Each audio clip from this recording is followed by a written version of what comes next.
Hello and welcome back to Reality Check. Something is buzzing our military installations, and that's official. Today on Reality Check, we're looking at the prevalence of unidentified anomalous phenomena, some might say drones, UAVs, over military facilities.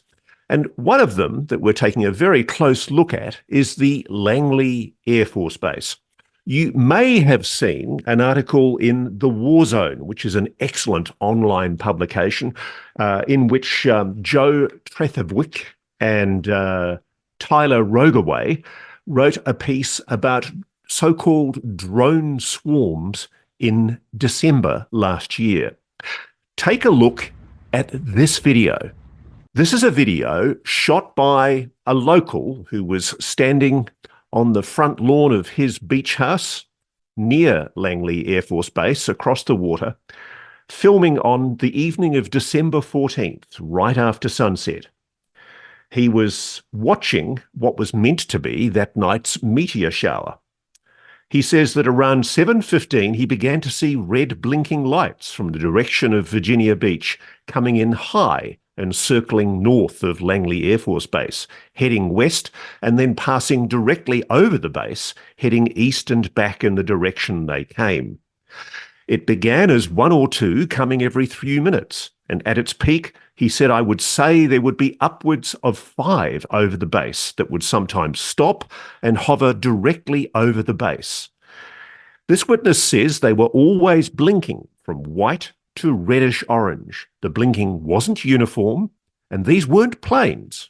The lights were not on the ends of wings or rotors. They were round orbs of light.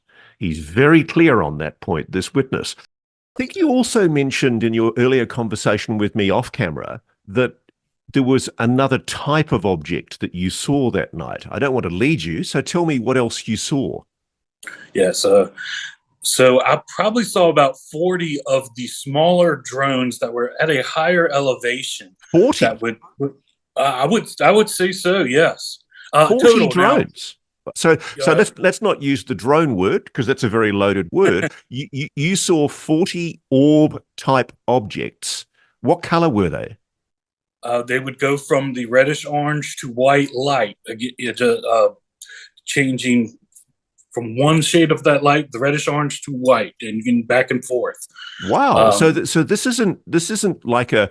I mean, I noticed the War Zone used the terminology drone. This isn't something that's consistent with something that's the size of even a commercial drone. A commercial drone is possibly, what, a meter across. You're describing something that's the size of a car. It's changing color, and the flashing lights on it are changing color and varying intermittently. Yes, yes. And then they would follow the exact path around and then back over Langley, and sometimes stopping to hover over the base before they would go back out at that southeasterly direction they came from, like towards the Virginia Beach area from where I was. And so what was this other object that you saw? Now, to me, this looked very different. It would come from the same direction as the I will say smaller, but the car size orbs. And it would come down over the northern bank of the James River. So this was probably closer to 4 miles directly past me. It moved right westward on the river past Fort Eustis. And the bottom was a glowing orangish red, kind of lens-shaped, semicircular, and it appeared to have 3 white lights at the top of it. And it moved probably slightly above the tree level, very slowly right in front of me. And it went past 3 times. So this was either 3 separate vehicles or the same vehicle or craft circling around 3 times. And in my opinion, it kind of looked like it was monitoring or observing everything that was going on over Langley. So you seem to be describing a mothership. Yes, I would say that a command control is something that came to mind while I Did, did, watched it. did you see any of the objects coming from that object? No, it seemed to come in separately uh, and run that different course than the orbs that were coming in and running their pattern. Uh, And how long did you see these objects for overall? And what time of night was this, John? the first one I saw was probably right at 7:15. It peaked, I would say, around 8 p.m. that evening, and then just like it began, it trickled down to a slow line. And the last one I saw was probably right before 9 p.m. So I actually think I speak for a lot of people when I say it's very easy to get stigmatized and ridiculed for coming forward with sightings of UAPs. I just want to put it on the record. Well done to you for being willing to come forward, for having the courage to speak publicly, and well done to you also for speaking to the authorities. Thank you. I greatly appreciate that. And I want to say it's been watching people like you and Ryan Graves and others who have spoken out. It's really been a reinforcement on this.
Olha!